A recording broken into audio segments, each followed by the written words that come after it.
Saudaraku, atlet tunggal putri Indonesia Georgia Mariska Tunjung takluk dalam perebutan tiket final Olimpiade Paris 2024. Georgia kalah dalam babak semifinal ketika menghadapi perlawanan unggulan nomor 1 asal Korea Selatan An Seong pada Minggu 4 Agustus.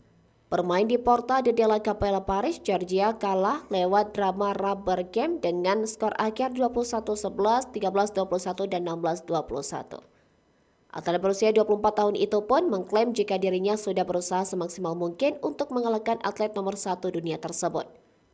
Georgia pun mengungkapkan penyebab kekalahan ke-8-nya dari An Seong. Pebulu tangkis asal Wonogiri, Jawa Tengah itu mengakui jika dia telah untuk membaca pola permainan An Seong di game kedua.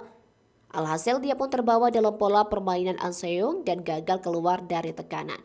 Kendati gagal melaju ke babak final, Georgia tetap bersyukur dengan hasil yang telah dia dapatkan. Perjalanan Georgia memang patut diacungi jempol di sepanjang Olimpiade Paris 2024. Terlebih, dia menjadi satu-satunya wakil Indonesia di cabang olahraga bulu tangkis yang berpotensi meraih medali. Juara Spine Masters 2023 itu sempat mencuri kemenangan di game pertama dengan skor meyakinkan 21-11. Sayang pada dua game berikutnya, Georgia kalah dari An Seong dengan hasil 13-21 dan 16-21.